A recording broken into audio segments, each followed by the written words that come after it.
So my name is Melanie Grzesik-Duffy. I am the current school counselor over at Covington Elementary School. This is my first year at Covington. And I was previously interning at a high school where I had actually created this presentation, the start of it, and have been working with Vanessa Follmar on it for this presentation. And Vanessa, if you want to introduce yourself. Yes, thank you so much. So I'm Vanessa Follmar. I'm the 8th grade school counselor at the middle school, and I have been here for 4 years. One of the things is we're really passionate about bringing these opportunities to our families as we're seeing a trend in high usage of electronic devices. So thank you for joining us. We're hoping this is helpful. And this is also being recorded. So this will be accessible as well on the D123 website. If there's any questions afterwards or anything that you might want to come back to at another time. Our focus of today's presentation is to provide our families with helpful resources and also in supporting establishing healthy limitations. All right. So we're just going to start with a little bit of current and previous information regarding screen time usage. So all of this, we have the resources at the bottom of every slide, but this is a really helpful website that we got information pre-COVID pandemic. So the amount of time that children were actually using their cell phones or using tablets or iPads for entertainment.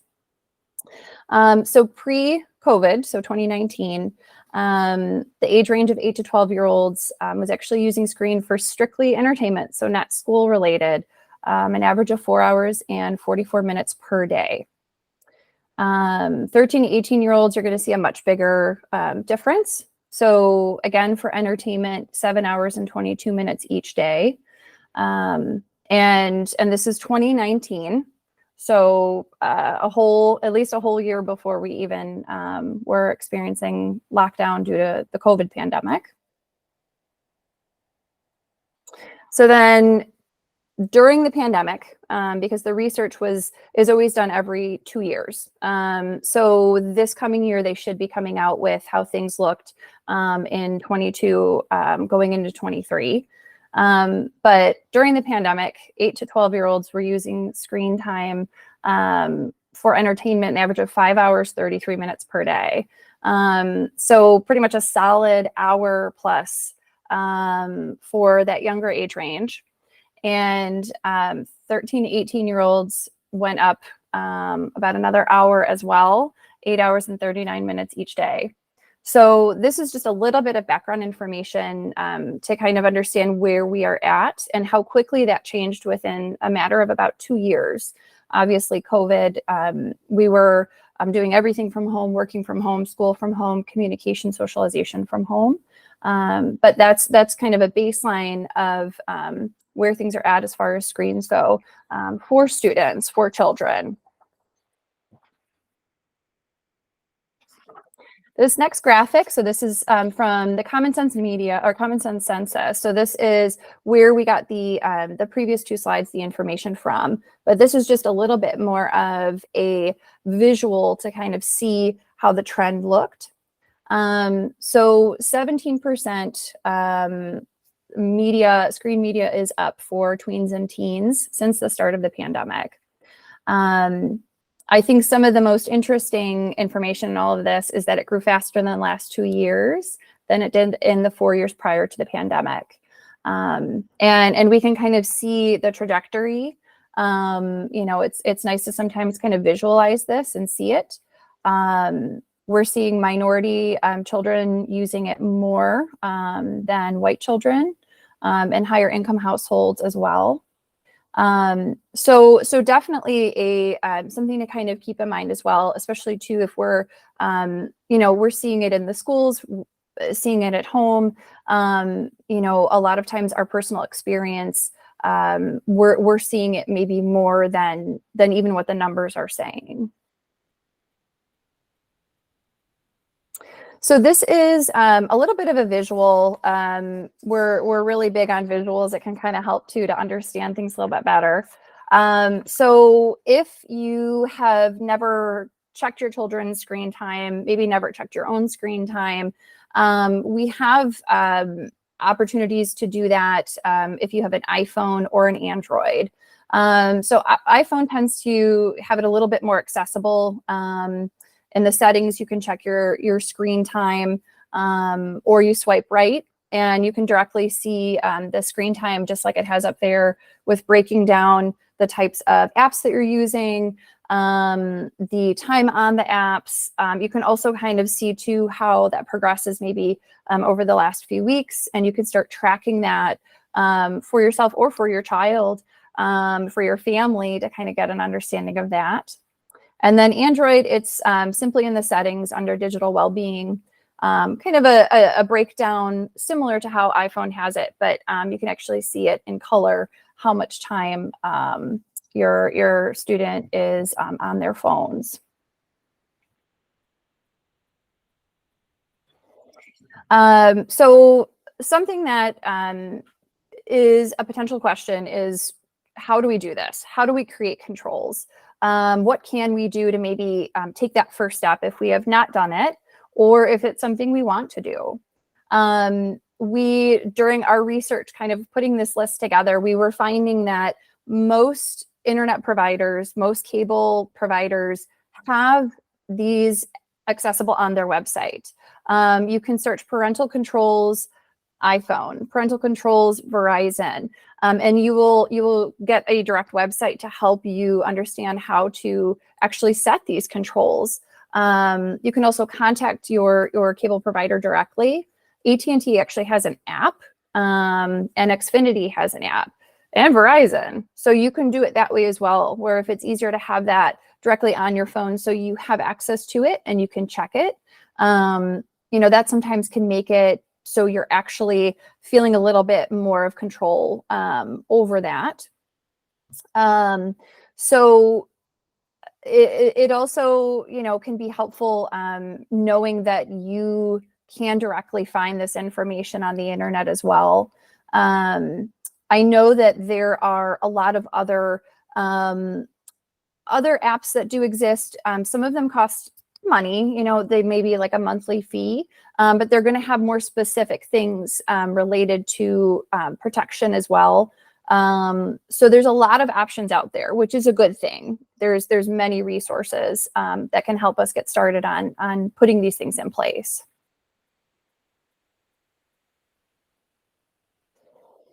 So one of the biggest things that counselors, social workers, teachers, we are seeing, especially in the school environment, is the impact that a lot of screen time can have on children. We all worked from home. We all schooled from home during the pandemic. And I think that kids are still adjusting back from the impacts that the pandemic had. What we are seeing, and when I was at the high school level, we were seeing a lot of mental health challenges. So increase in anxiety, depression can come from high screen time usage as well, especially to social media apps. There's sometimes a connection with when we're watching TV, we maybe want to grab that high calorie snack, or we want to kind of just sort of binge eat while we're binge watching. Lower self-esteem, low feelings of feeling well. Sleep can really be impacted, especially if we have our phones and we're in bed watching something, scrolling. It can impact behaviors. So high stress, it can actually come from being on our phones frequently, or having high screen usage. We sometimes can get so engrossed in it, or so distracted that we actually don't realize we're becoming a little more irritable. Maybe we need a rest and we don't even know it. And especially too with students, children, they don't necessarily know when enough is enough. So that's where adults and parents can kind of step in and go, hey, you're actually getting a little frustrated playing this game, or you've been looking at your screen for so long. Let's take a break. Let's take a brain break. Let's get outside if we can. It can also impact relationships as well. So sometimes that can affect if you have a teenager, a parent putting in some restrictions, that can kind of create issues, friendship issues as well.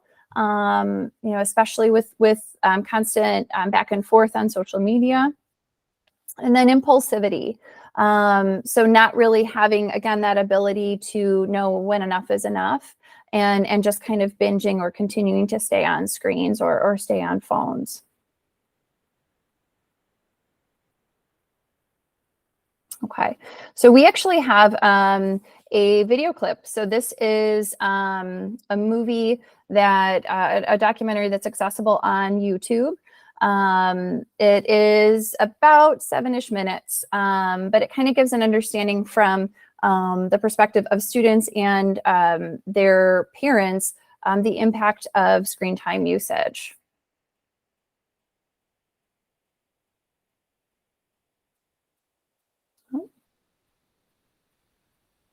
I guess I can't pull that up.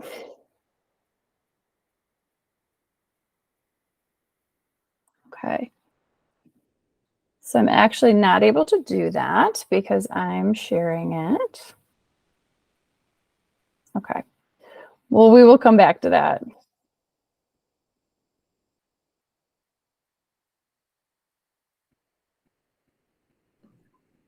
Hi, thank you so much, Melanie, for leading us to this next slide. So research shows that kids benefit the most from the following. We got this information from the American Psychological Association. So kids are benefiting from getting minimally 1 hour of physical exercise activity each day. Typically, this is provided in our gym classes if they're not receiving it outside of there. So we're at least making sure that it's built into their school day because of the importance of that physical activity. Additionally, when students sleep 8 to 10 hours a day, they are feeling more recharged, rested. They've been able to take a break from all of the stimulation, and they're really prepared for that next day. Additionally, using screens recreationally, less than 2 hours a day, is really beneficial for the students. We do want to point out that at each grade level, it might be a different expectation from what their assignments might entail. A lot of students are using screen time for educational purposes, to complete coursework, to study and prepare for the next day. So they are still benefiting from using the screen time for recreational purposes, whether it's to wind down or find some leisure time after their day of hard work. Next. So we thought that we would definitely share some applicable tips for checking your devices less. Specifically, moving your device elsewhere when you watch TV or read. So kind of making sure that you are having this out of sight. It'll allow you to not feel like you need to check your notifications so often, or feeling like the temptation to just hop back on your phone. But yes, moving your device out of sight is going to be helpful and impactful. Turning off notifications. Again, we are constantly reminded about new things that are coming up, posts, communications, communications from friends, teachers. Those notifications are really drawing us to checking it often, hoping that we're not missing out on something and just wanting to be notified throughout the day. So turning off notifications will allow you to proceed with your evening and not feel so overwhelmed with having to keep up with notifications. Number 3, choosing an endpoint for your browsing session. Number 4, stop checking your device when in line. Another one, not to use your device in bed. So kind of having that separation from, this is rest time, this is an area where I take a break, where I don't have the screens, and removing all of that stimulus. So not using your device in bed is going to be helpful for students to kind of remove that. Breaking the checking cycle. So I often want to check my phone just to make sure, again, I'm not missing out on something. We're constantly being communicated through our devices, whether it's from family or school. So just kind of breaking the cycle, allowing yourself to catch up at a later time and not feeling that pressure. I think most importantly is charging your device in a different location other than your bedroom. When students are able to leave their phone in a different area for charging, they kind of know that that's the expectation, that they won't have that with them. There won't be the temptation to just hop back on our phone or our devices. So finding a central charging location, even for the entire family, would be a discussion that you guys can discuss where and maybe what time to start charging that device. And most importantly, don't expect a quick fix. Sometimes this is something that we have to really practice, try, and really be open-minded to removing our device from ourselves all the time and really making sure that we know that it's important to minimize the screen time and have those healthy limitations. So something, just to kind of go back to number 3, choosing an endpoint for your browsing session. So that could also mean, I know that I'm researching this for a project or for school. Once I kind of get the information I need, I can maybe not let myself go down the rabbit hole, right? Or not constantly keep looping and looping and looping. So it allows our brain to have an endpoint, and our brain usually loves having an endpoint because then we don't necessarily fall into the constant, checking and going forward with it. So I just wanted to add that. So one of the most important things to consider is not all screen time is bad for you. We do know that it is part of our day-to-day routine, that it is something that is required for a specific activity, or maybe the only way to access something.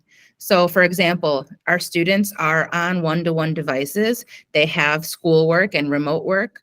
They have expectations to check Google Classroom, to keep up with emails. So not all screen time is bad for you. And we do know that students like to spend time recreationally on their device. Again, as a way to maybe wind down, find some leisure activity to reward themselves for being diligent with their schoolwork. So we do know that it is important to be on screen times. Just finding that balance and the healthy limitations that the family sets together.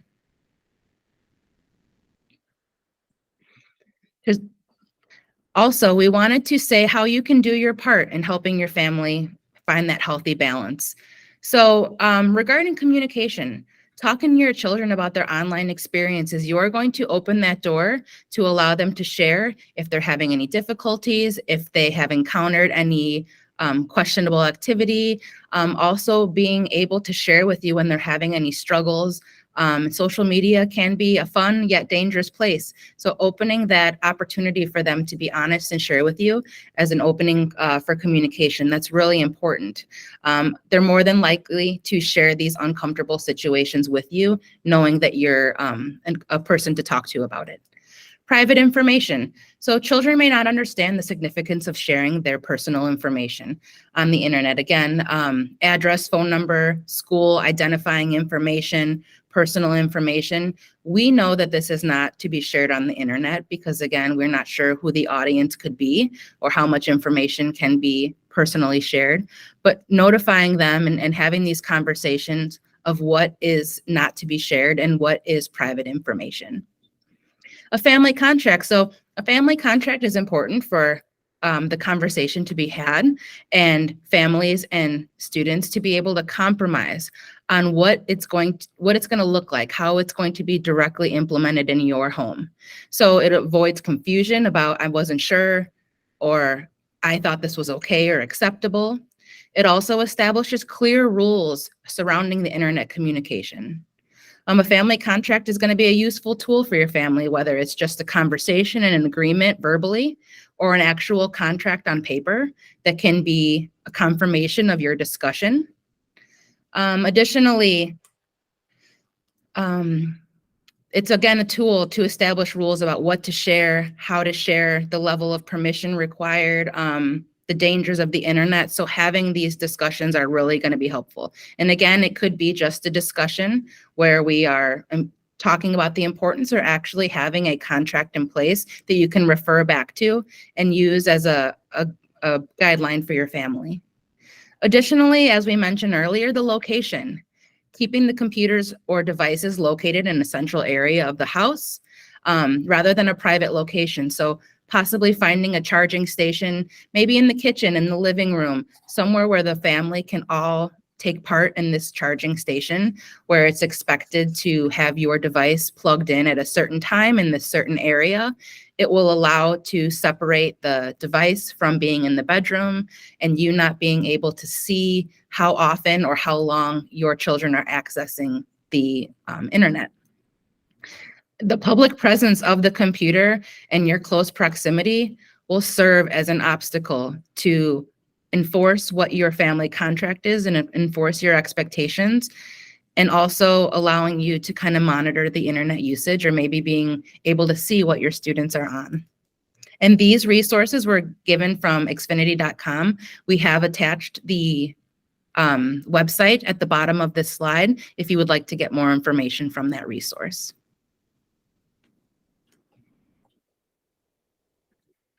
So how do we begin this? Starting here. So here's a suggested home routine, kind of incorporating all of the suggestions and tips that we've just discussed. So having that conversation with your scholar about finding that balance for screen time usage, specifically talking about where screen-free zones are going to be in your home, and again, sharing what that looks like, and screen-free time. So kind of setting a limit within your home that would be able to be adhered from your student, from your family, setting limits together and enforcing these limits that you've agreed upon. So again, compromising, having these discussions, sharing the importance of what you would like, and having the student, your child, buy into this agreement. Once they have those conversations with you and are able to be a part of the decision-making process, more than likely they will be understanding that this is something that is expected and it's benefiting them to have that understanding. Remember to also model appropriate screen time when possible. I know as an adult, we also are on our phones and we're also communicating. We're also checking email, whether it's work, personal conversations, but we're also spending time on our phone. So modeling this as well and adhering to the expectations that you've had in that family contract are going to be really great to help change that behavior and create new habits. And lastly, designating a central location for that computer usage to remove this from that private location. A suggested place might be the kitchen, where everyone can kind of see that the device is still there, that it is plugged in, that everyone would be able to find it in the morning and be able to take that back into their possession and begin their day. So those are that's a starting point for you and your family to kind of create these healthy habits and limitations within your home.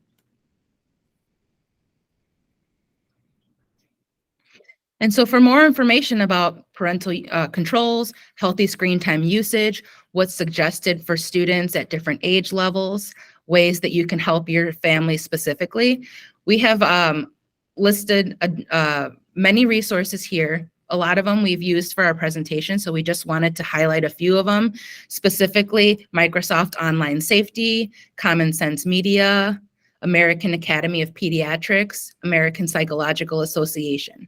So as we mentioned earlier, this PowerPoint will be accessible and you will be able to reference these resources through the recording and through finding these. So hopefully you find that any of these will provide maybe more specific and applicable information to help your family with this.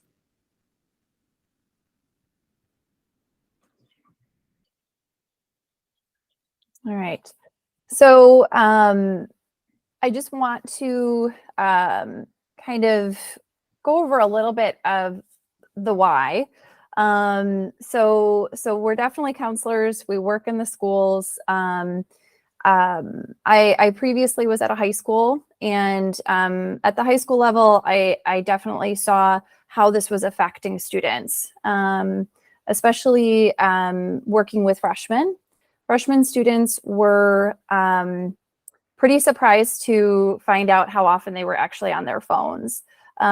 This was part of a project to kind of just help educate students on their phone usage level as well. And the end goal was hopefully to see them reduce their numbers a little bit. The feedback that I had gotten was students actually realized that they were struggling in certain areas. There was a particular student who struggled with math and realized that he would turn to his phone or be on his phone instead of trying to get his math work done. And once he was more conscious of how often he was using his phone, he actually started doing his math work. And for him, that was a huge step because it was an area that he struggled with. I definitely saw some students whose numbers went down once they were much more aware of it. I think it's just about being more conscious and recognizing our habits and that we can change these habits if we want to.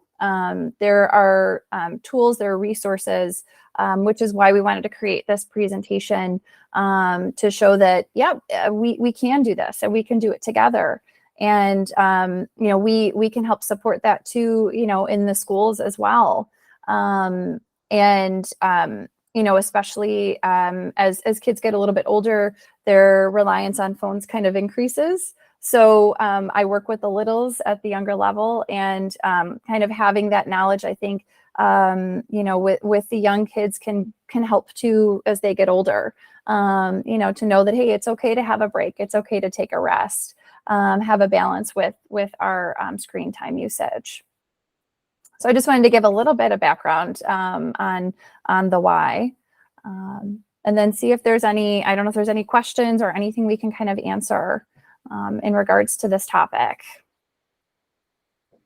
At the middle school, we're also seeing a lot of trends of students wanting to spend a lot of time on their devices and not knowing when to kind of settle down for the evening.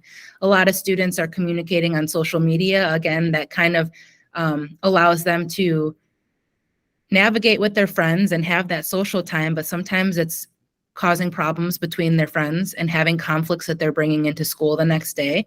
And it is distracting them from the learning environment. Additionally, we know that students are also, playing video games at night and things like that, where they are maybe not supervised and having a hard time turning that off and getting that rest that they need. A lot of students are just, again, thinking about what they just experienced, kind of planning their next move, stuff like that. So they're not able to kind of have that brain break and rest and settle down before they go to bed. And that definitely goes along with, I think, the recognizing that we are working with a population that does not necessarily have that ability to shut it off, right? That impulsivity. And recognizing that as adults, as parents, as guardians, we have a great opportunity to help teach that and help enforce that. Just like, we as adults, if we get overstimulated, a lot of times we're going to be more irritable. We're going to feel more stressed.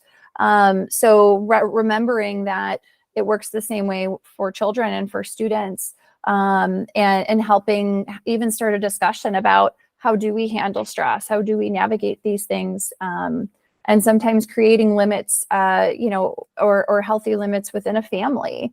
That's part of that family contract, which I think is such a great idea, is it's not just the kids, right? The kids don't necessarily need it. We can do it as a family, and we can see how that helps all of us.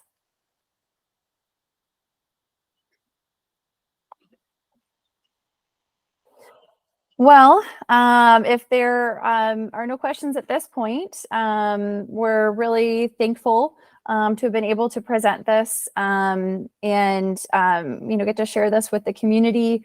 Hopefully it is useful and beneficial. And if there are other further questions as well, Vanessa and I are both within the district. And if anybody would ever want to reach out to us, you guys can find us that way. Or if your children go to our school, you can reach out to us as well that way. Absolutely. And whether you're watching this live with us or the recording, we hope that you found this information helpful and applicable to your families. And we would love to help you with this as best as we can.